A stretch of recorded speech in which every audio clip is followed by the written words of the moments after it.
بسم الله الرحمن الرحيم. الحمد لله رب العالمين، والصلاة والسلام على أشرف الأنبياء والمرسلين سيدنا محمد وعلى آله وصحبه أجمعين. وبعد إن شاء الله tunaendelea na darasa yetu ya dawa ya kuondoa maradhi ya zina. Allah subhanahu wa ta'ala katuachia kila kitu katika Qur'an, mahala pa kufuata na mahala pa kukatazika, na miongoni katupa silaha kubwa sana na kupambana na adui ya maasi ya zina. Allah subhanahu wa ta'ala anatuambia, ومن آياته أن خلق لكم من أنفسكم أزواجا لتسكنوا إليها وجعل بينكم مودة ورحمة إن في ذلك لآيات لقوم يتفكرون. كما mnakumbuka jana ndio tulikuwa na aya hii, na aya hii ina maana kubwa sana, maana kubwa sana. Wanasema maulama katika kutoa kitu au vitu kutokana na aya hii. Tushaizungumza kwa ufupi mawadda ni kitu gani na rahma ni kitu gani na yatafakkarun ni kitu gani, kwa ufupi sana. Na leo katika aya hii Allah subhanahu wa ta'ala anatuambia litaskunu ilaiha, washahwatu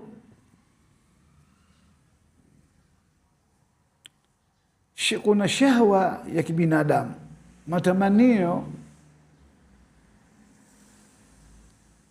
inahusika. Maana matamanio kati ya mke na mume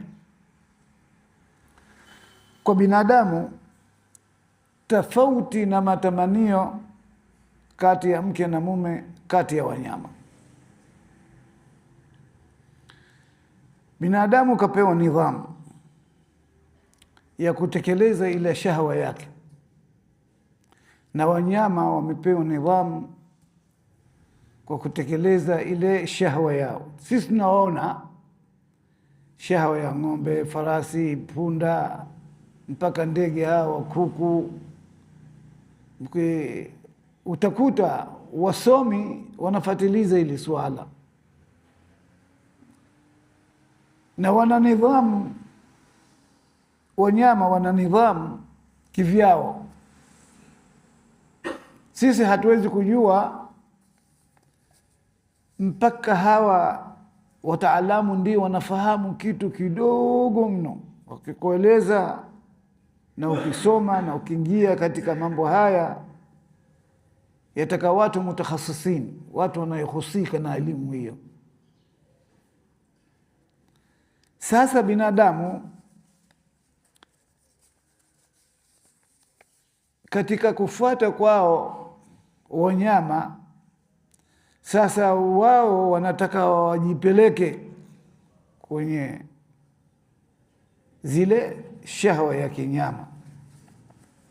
Ndio utakuta watu wanafuga mbwa, liadhi billah, wanafanya mambo ambayo haingia akilini,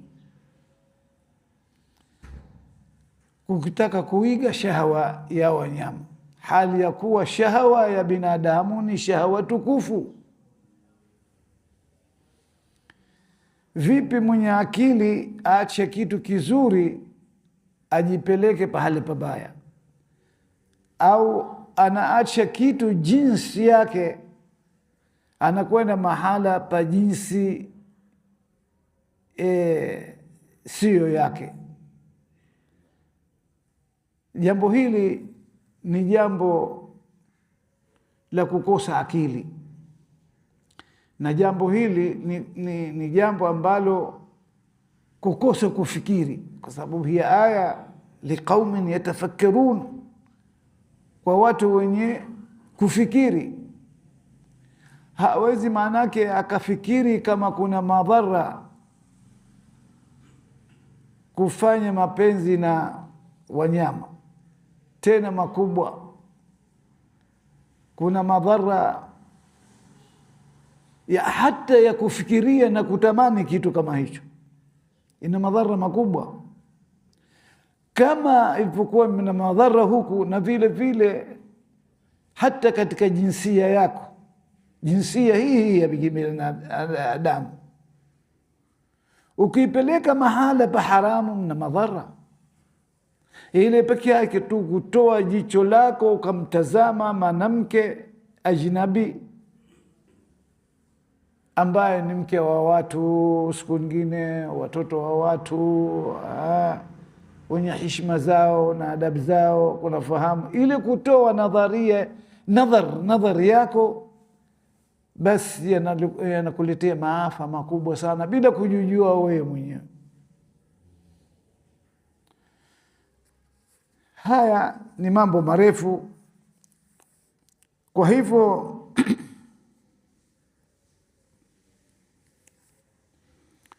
walakin الزنا لا يمكن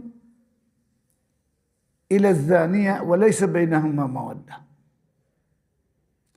Hii tulizungumzia jana, kama mnakumbuka. Mawadda wa rahma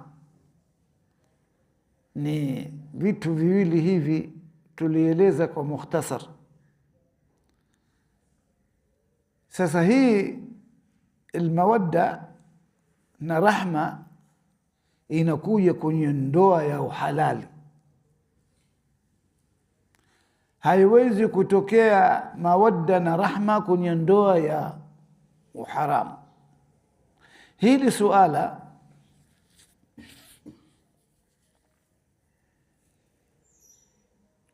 ni refu sana. Hili suala ni refu sana. Kwa nini isije mawadda na rahma kwenye mahala ambapo hamna ndoa? Hii jambo la kuulizia, na shahwa ni ile ile. Allah subhanahu wa ta'ala anasema katika surat an-Nisa, wa akhadna minkum mithaqan ghalidha, hawa wanawake wanachukua kwenu ahadi nzito. Lazima ahadi ile uitekeleze, na vile vile ahadi ya mwanamke vile vile kachukua ahadi nzito upande wa mume. Na hii wa akhadna minkum mithaqan, hii akhadna katika Qur'ani imekuja mara 7, na minkum inakuja mara 112, na mithaq inakuja katika Qur'ani mara 3, na ghalidha inakuja vile vile idadi ile ile mara 3.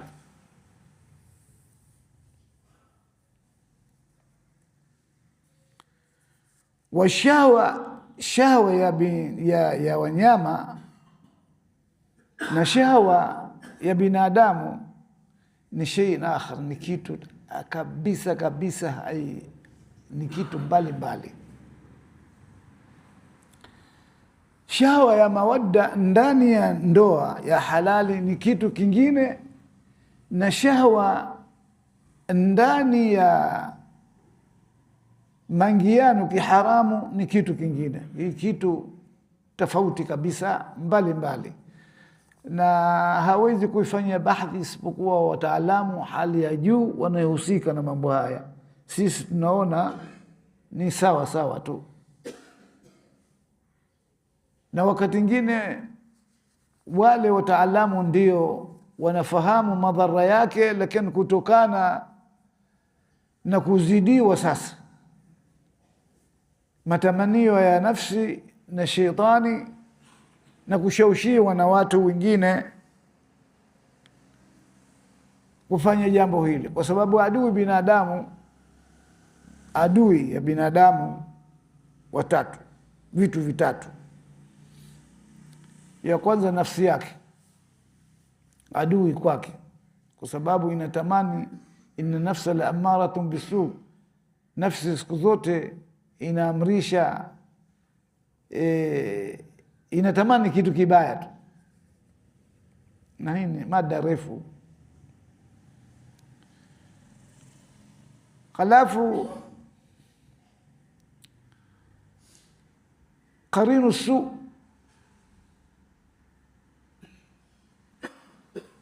qarinu su vile vile ni adui kwa binadamu. Tujue qarinu su ni nani? Ni yule rafiki mbaya. Ya tatu Ibilisi, lakini kitu kikubwa sana wa kutahadhari hakuna kama qarinu su.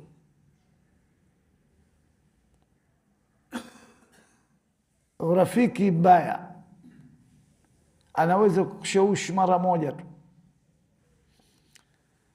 Anasema Sheikh Salmi rahimahullah katika Al-Jawhar, wayufsidu alqarinu kama yufsidu al-la'inu fi shahri alama.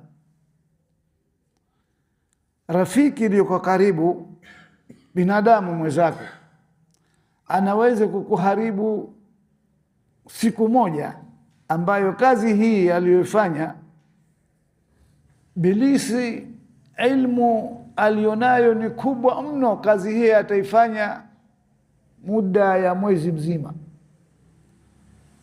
lakini qarinu su mara moja anaweza akukuharibu. Kwa hivyo tutahadhari sana na kufanya urafiki na wale watu wabaya, isipokuwa urafiki huu unakusudia umtengeneze, si yeye akuharibu. Sio unakuwa naye kwa ajili ya ukafanya urafiki naye mara moja, anaweza akaku. Na tukitoa mithali, mambo yaliyofanyika ni mengi tu, yanafanyika ni mengi tu. Mwenyezi Mungu atunsuru. Inasemekana siku moja kuna mtu kamtaka mwanamke kwa njia ya ubaya. Wajua vijana mashababu hatari sana. Sasa kila kihawil kashindwa, kwa sababu wakati wa nyuma hakuna nyuma, wakati inakuwa tofauti na wakati tulionayo sasa hivi. Sisi wakati tulionayo sasa hivi mchanganyiko kubwa sana ndani ya majumba na nini, basi rahisi mtu kufanya mabaya. Lakini zamani ilikuwa watu wanajihifadhi, lakini nafsi na qarinu su na sheitani wamekuwa kitu kimoja, kutaka kumpa nguvu yule kijana kuhusu habari ya. Na inasemekana katika kijiji mwanamke huyu ni mzuri sana bila kiasi.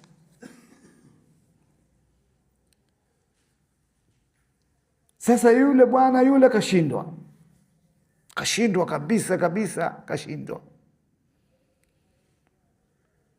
Sasa akamwendea, wajua ushauri, ikiwa ni ushauri ya mazuri au mabaya,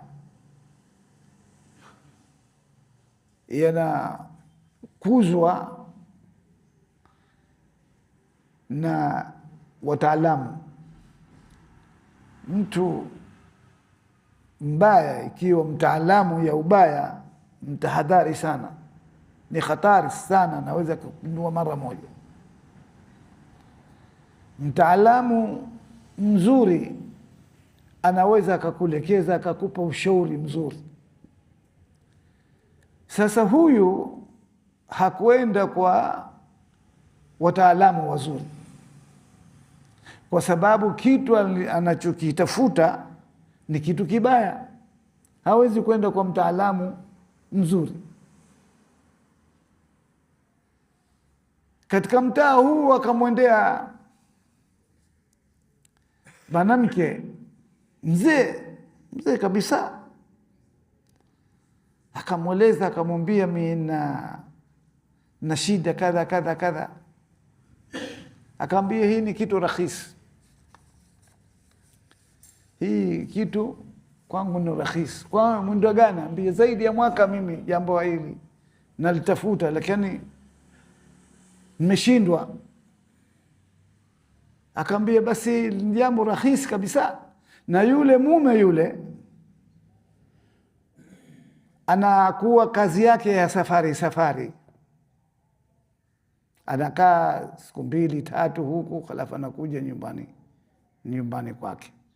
Sasa vitendo hivi itakafanyika khiana. Akamwendea yule bibi, akamwambia, ni kitu rahisi kabisa. Wakapanga wao wenyewe ijra ile kazi. Akamwambia, kuna vifaa mimi, kitu nataka kwako, ukitafute halafu niletee. Akamwambia, sawa, hakuna tatizo hilo jambo. Kitu gani unataka? Anaambia, nitafutie mbwa wa jike ambayo sio mdogo wala sio mkubwa, katikati. Yule bwana akienda akamchukua, akamtafuta, akampata. Akaambia, niletee kamba nyororo ile. Akamletea, akamfunga yule mbwa juani.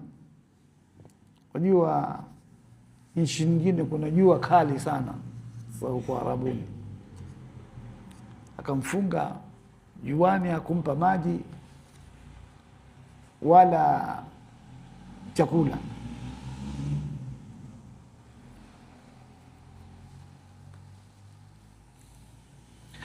Na wajua wanawake wenyewe kwa wenyewe hakuna kizuizi. Yule bibi anakwenda kirudi, mpaka yule mbwa kapata njaa na halafu na kiu,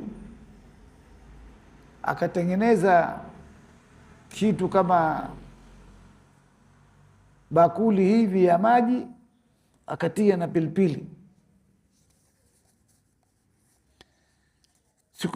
Siku hiyo yule mumeo hayupo.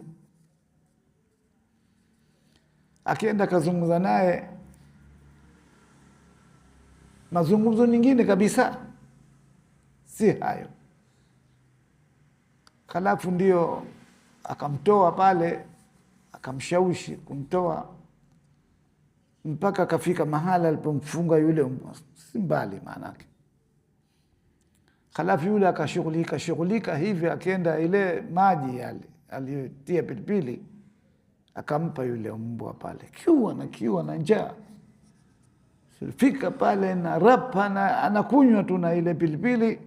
Mbwa yule akaathirika mpaka ikawa maathiriko mkubwa. Hadithi refu, lakini naeleza kwa ufupi. Yule mtoto wa kike maskini akaathirika na mateso anaipata yule mbwa.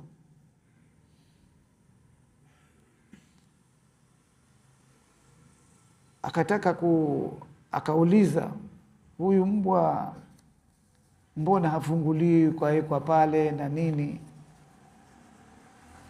Ila akamwambia, hii hadithi refu, ngoja nikueleze. Mahala pa utulivu, nikueleze mahala pa utulivu. Kienda mahala wakakaa peke yao, akaambiwa, niuliza wewe habari ya yule mbwa. wewe unataka kujua habari ya yule mbwa? Akamwambia ndio. Maskini yule mtoto bado, sio mtu wastani maanake. Akaambia, mwanangu au mjukuu wangu, yule mbwa alikuwa mwanamke mzuri kabisa kuliko wewe. Katakwa na mtu akamkatalia, ndio akafanya vile. Sasa hivi anateseka. Yule maskini kakumbuka, mbona mimi natakwa na mtu fulani na mimi nimekataa? Akaambia, unatakwa na mtu fulani? Akaambia, lo. Sasa akaambia, na huyu mtu anayekutaka mimi namfahamu, huyu ni mtu wa hatari sana, ana muda tu, lakini anaweza siku nyingine kufanya jambo kuliko hili.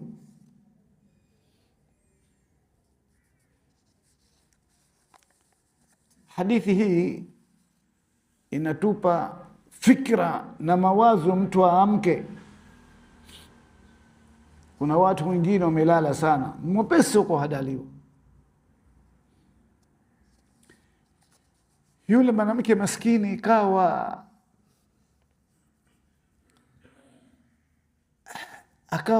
akiingia waka kubwa sana. Yule mwanamke akaambia, sasa tufanyaje? Akaambia, mimi naona katika moyo wangu bora umkubalie tu. Yule maskini hana ushauri ya kwenda kwa ushauri wazee au watu walikuwa karibu, ikawa au siku nyingine maskini kalelewa, lakini hakupewa ilmu ya kujikinga. Hiyo ndio hatari. Mtu akiwa na watoto lazima waelee, awapa maanake, awakazanishe watoto wake kwa makazi, kwa elimu, kwa fikra, kwa nini. Sio mtu anazaa mtoto halafu anamtupa tu.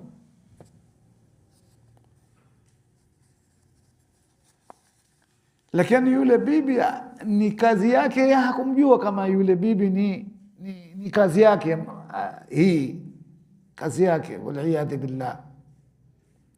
Halafu akaambia, tufanye nini sisi?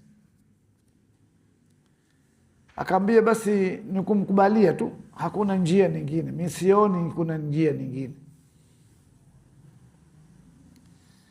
Basi akamshawishi yule, akakubali. Alipokubali akamwendea yule mwanamume, akaambia, mambo tayari, sasa tufanyaje? Akaambia, ni kutega wakati wa yule mumeo wa kwenda kazini. Itakuwa nyumba safi na hakuna watu. Ya maskini, si siku nyingi inavyoonyesha katika hii hadithi, si siku nyingi tangu kuoa.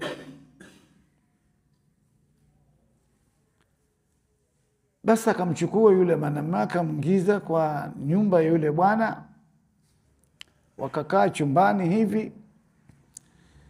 Lakini yule bwana inaonyesha kama naye mwanamume mcha Mungu, kwa sababu nyumba yako ikiwa tahir, wewe mwenyewe tahir. Ukitaka nyumba yako iwe safi, isiguswe, na wewe vile vile uwe tahir, usiguse, usifuatilie ya watu. Ukishakuwa wewe unajikinga vizuri kabisa, na wewe unamwomba Allah subhanahu wa ta'ala, basi Allah subhanahu wa ta'ala atailinda nyumba yako.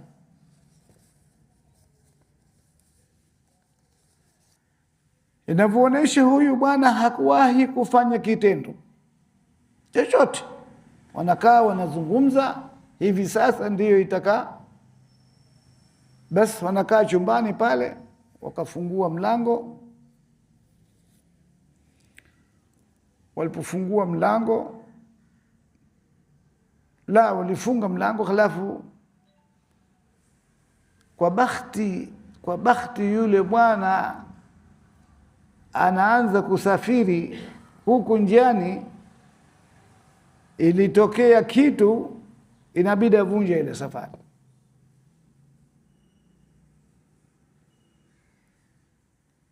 Alipovunja ile safari, akanjia nyumbani kwake, mlango haikufungwa, na akatokeza. Sasa kuna watu wangapi? Watatu, yule bibi na yule mkhalifu, yule khain, na khain wa pili vile vile kukubali yule mke. Ni wote wako katika hali mbaya sana.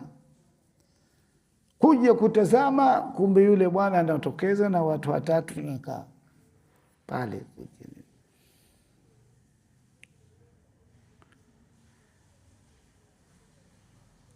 Wote ikawa kila mmoja hajiwezi. Alikuwa makini ni yule bibi peke yake, lakini yule mwanamume kanywea na yule mwanamke kanywea, wako katika hofu kubwa sana. Na jambo kama hili zamani hawana mchezo, anaweza kuua tu mara moja. Lakini tazama, akaambia huku yuko katika harakati ya kuingia, yule bibi ambia musiwa na hofu. Mambo kama haya hamna hofu kabisa. Akachukua ile shuka ya kitanda kule, halafu akamfunika yule bwana, halafu akafungua mlango hivyo, ikawa nyuma ya ile mlango. Na yule hana hofu, yule mwanamke maskini kijasho kinamtoka.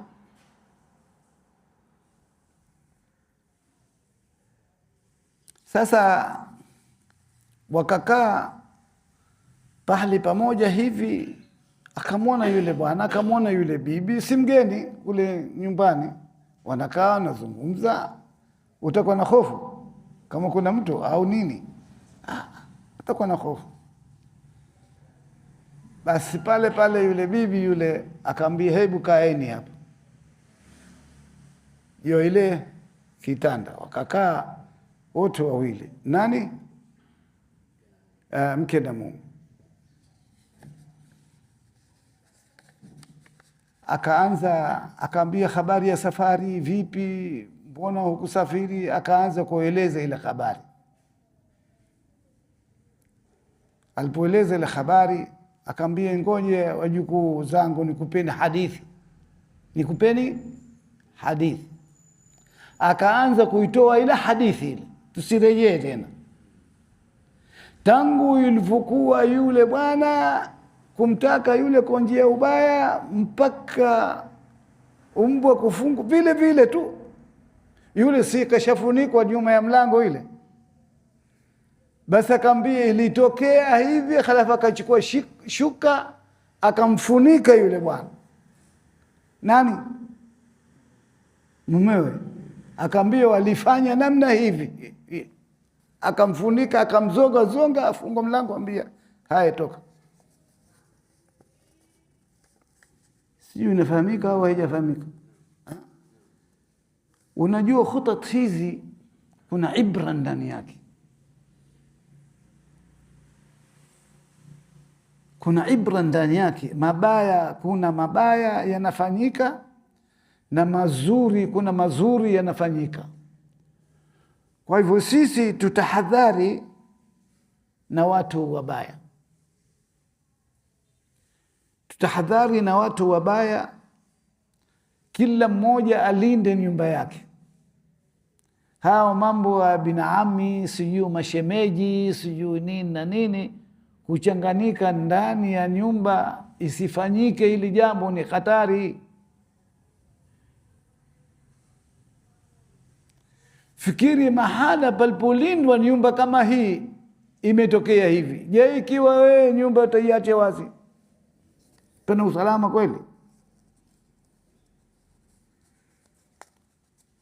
Hiyo natoa hadithi hii ni ibra kwetu, kwa sababu ikiwa nyumba yako waitakia, unataka usalama, katika nyumba yako, usiharibu nyumba za watu. Usifikiri nyumba za watu ukiharibu na wewe nyumba yako haitaharibiwa. Hiyo ni kitu. Mimi siku moja nakaa na shekhi wangu, tukawa tunajadili suala hivi. Nikamwambia shekhi, lakini wakati mwingine unaweza kumkuta mwanamke madhubuti, lakini mume ni matata, mzinifu, hivi na hivi, lakini utakuta Mwenyezi Mungu kampa mke mtulivu sana. Basi kantoleo kali na kadambia, sasa fikira yako wewe na mawazo yako wewe na maelekezo ya Mtume tufuate ipi? Kambia la. Kambia kitu cha siri, wewe utaka usalama, usiharibu nyumba za watu, ndiyo nyumba yako itasalimika.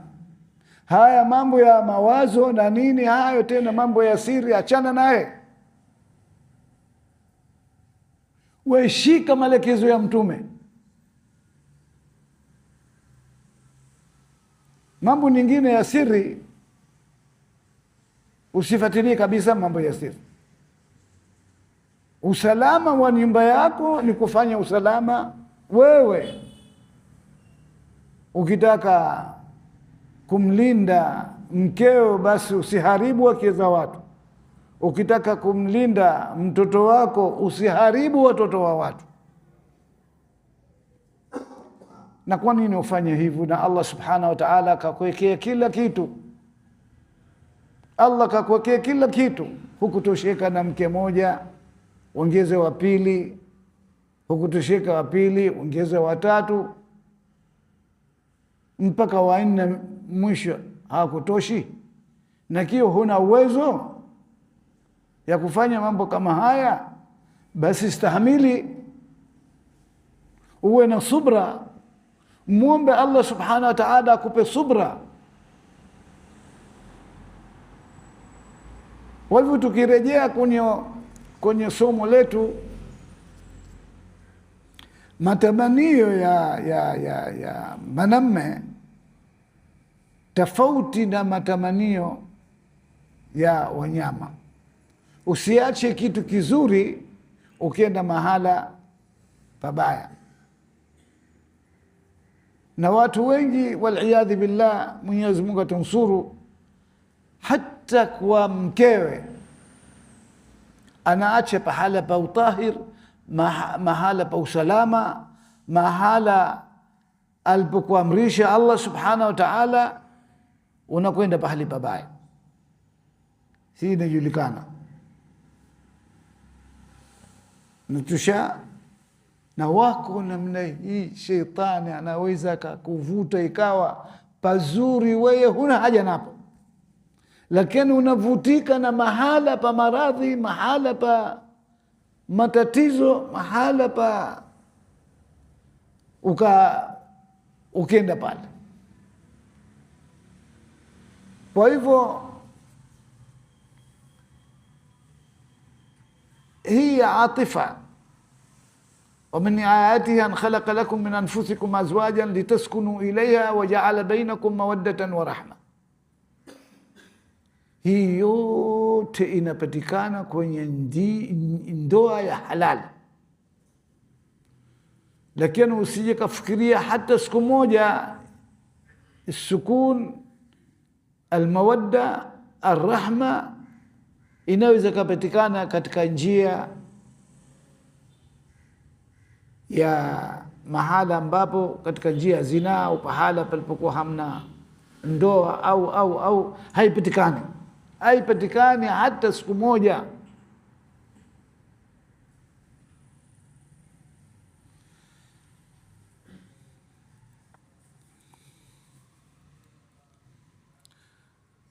ولعل أحد يخطئ فيظن أن الله أن حب الزاني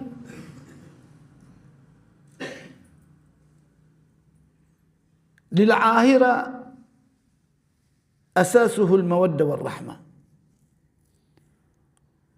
Wakati mwingine huenda mtu akadhania hii almawadda warahma, anadhania kwamba akienda mahala palipokuwa hamna ndoa inapatikana. Hii neno kabisa kabisa haipatikani, na vile vile hawezi kuijenga kwa njia ya mawadda na rahma kwenye mahala ambapo pazina. ليس هذا هو الذي أراده الله تعالى أن يكون بين الزوجين، بين الزوج الحلال والزوجة الحلال. hii haiwezi kupatikana isipokuwa ndani ya ndoa ya halal, kati ya mwanamume na mwanamke na kati ya mwanamke na mwanamume. لأن ما بين الزوجين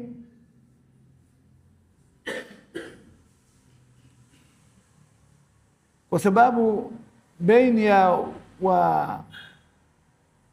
baina ya mke na mume iliyokuwa si ya ndoa haiwezi kupatikana kabisa. Ile shahwa tankadhi ma'a inqidha'i, ile shahwa ya pale ni wakati ndogo sana, inamalizika pale pale tu, inayayuka kama chumvi vile. Bas khalafu tena itaeka katika nafsi yako au na nafsi yake majuto makubwa baada ya kumalizika. Lakini katika ndoa halali inadumu, hamna majuto, hamna taathira, lakini ile ni mara moja tu, basi ikimalizika basi khalas, matokeo yake tena majuto. Na si kwamba majuto peke yake, hatari inaandikwa katika kitabu chako na utapewa adabu kubwa ikiwa si hapa duniani, huko akhera. Na ufanya kazi kubwa sana ya toba, kutubu. Kwa hivyo tutahadhari sisi, tutahadhari na mambo ambayo ya maasi kwa njia yote vile.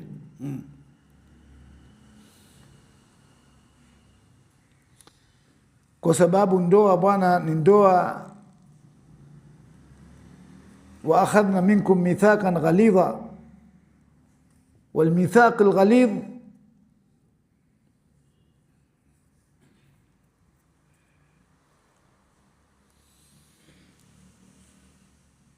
mithaq al ghalidh ni kuchukua mwanamume hasa amana kwake kumtekelezea mwanamke, na mwanamke vile vile akamatane na mithaq al-ghalidh aitekeleze kwa mume. Hapa ndiyo maisha itakuwa vizuri.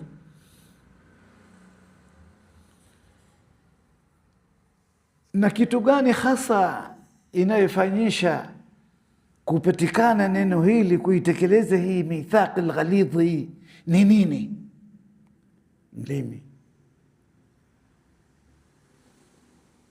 Mlimi muhimu sana, iwe mlimi safi kabisa, mume kwa mke na mke kwa mume. Hakuna kitu kizuri kama mlimi. Mlimi ndio tarjuman, ndio inafasiri kitu ulichonacho ndani ya moyo wako. Ikichafuka moyo itafanyaje? Mlimi itatoa mchafuko uliokuwa nayo ndani ya moyo wako. Sasa itachafua hata moyo wake, itachafua vile. Kwa hivyo inatakiwa ikishafuka moyo, kwa hakuna binadamu aliyokamilia. Unaweza ukapata ukasoro siku nyingine kwa yule mke, ikachafuka moyo wako. Ile mchafuko inakwenda wapi? Kwenye mlimi.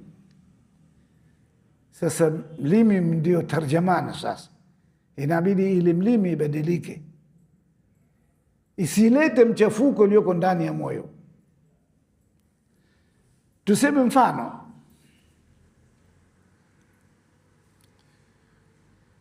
kuna jambo ambalo linakuchukiza upande wake, inafika daraja ya kuwa hata kumpenda humpendi, lakini ile mlimi nataka igeuza sasa, ambia mimi nakupenda sana, na wewe ndio mwenzangu, na wewe ndio mama watoto wangu, wewe ndio unanirithi na mimi ndio nitakurithi, na kupenda ndani ya moyo wangu. Ile moyo imeshachafuka,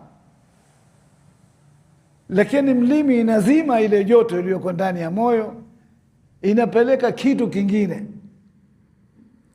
Hiyo moja katika mithaq ghalidh, wa akhadna minkum mithaqan ghalidha. Kwa kutengeneza ile mithaq alghalidh ni mlimi. Kuna mambo mengi, lakini ni mlimi. Kwa hivyo inatakiwa ile ndoa ichungwe kwa upande huku na huku. Chungwe ndoa, na kweli ikiwa ile mlimi haikugauza mchafuko iliyoko ndani ya moyo, hamna masikilizano itakuwa.